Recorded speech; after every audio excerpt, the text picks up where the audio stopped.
नमस्कार दोस्तों। आज हम सुनेंगे मंगलवार की पावन कथा।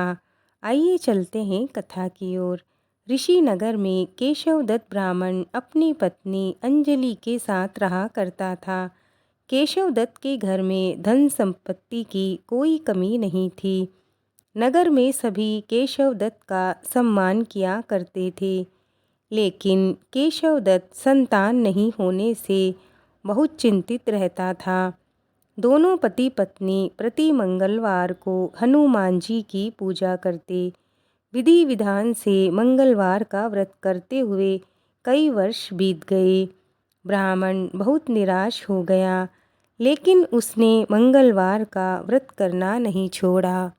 कुछ दिनों के बाद केशव दत्त हनुमान जी की पूजा करने के लिए जंगल में चला गया। उसकी पत्नी अंजलि घर में रहकर मंगलवार का व्रत करने लग गई। दोनों पति पत्नी पुत्र प्राप्ति के लिए मंगलवार का विधि विधान से व्रत करने लगे।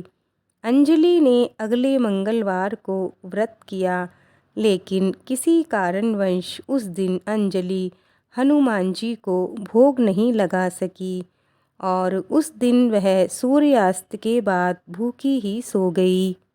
अगले दिन जब अंजलि उठी तब अंजलि ने प्रण किया, जब अगला मंगलवार आएगा तब मैं हनुमान जी को भोग लगाऊंगी, उसके बाद खुद भोजन ग्रहण करूंगी। ऐसा सोचकर अंजलि 6 दिन तक भूखी प्यासी रही। 7वें दिन मंगलवार को अंजलि ने हनुमान जी की पूजा की, लेकिन तभी भूख प्यास के कारण अंजलि बेहोश हो गई। हनुमान जी ने अंजलि को सपने में दर्शन देते हुए कहा, उठो पुत्री, मैं तुम्हारी पूजा पाठ से अति प्रसन्न हूँ। तुम्हें सुंदर और सुयोग्य पुत्र होने का वर देता हूँ। यह कहकर हनुमान जी अंतर्ध्यान हो गए। तत्काल अंजलि ने उठकर हनुमान जी को भोग लगाया। उसके बाद स्वयं भोजन किया। हनुमान जी की कृपा से अंजलि ने एक सुंदर पुत्र को जन्म दिया। मंगलवार को जन्म होने के कारण उस बच्चे का नाम मंगल प्रसाद रखा गया। कुछ दिनों के बाद अंजलि का पति केशव दत्त भी घर लौट आया। उसने मंगल को देखा तो अंजलि से पूछा, यह सुंदर बच्चा किसका है? अंजलि ने खुश होते हुए हनुमान जी के दर्शन देने और पुत्र प्राप्त होने का वरदान देने की सारी बात बताई।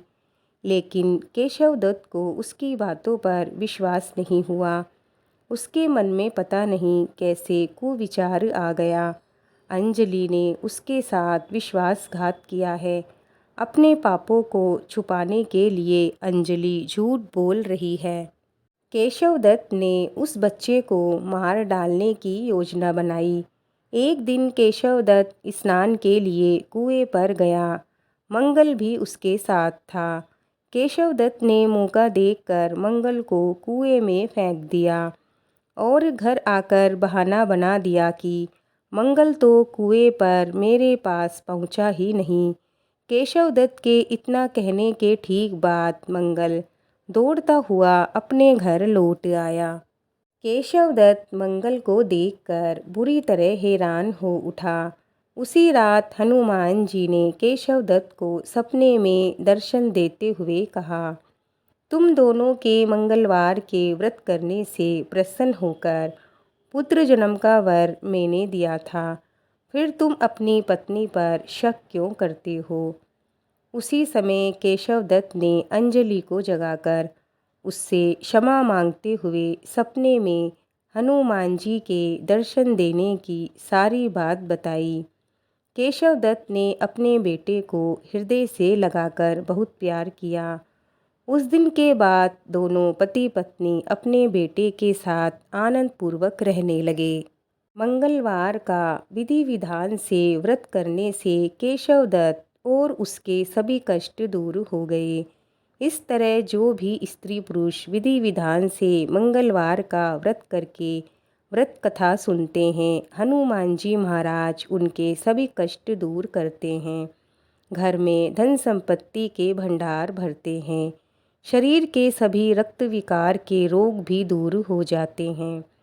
दोस्तों, मंगलवार की कथा यहीं पूर्ण होती है। बोलो हनुमान जी महाराज की जय। दोस्तों, आपको आज की कथा कैसी लगी हमें लाइक कमेंट करके ज़रूर बताएं। कमेंट में जय श्री राम ज़रूर लिखें। मिलते हैं और एक नई कथा के साथ। जय श्री कृष्णा, जय श्री राधे।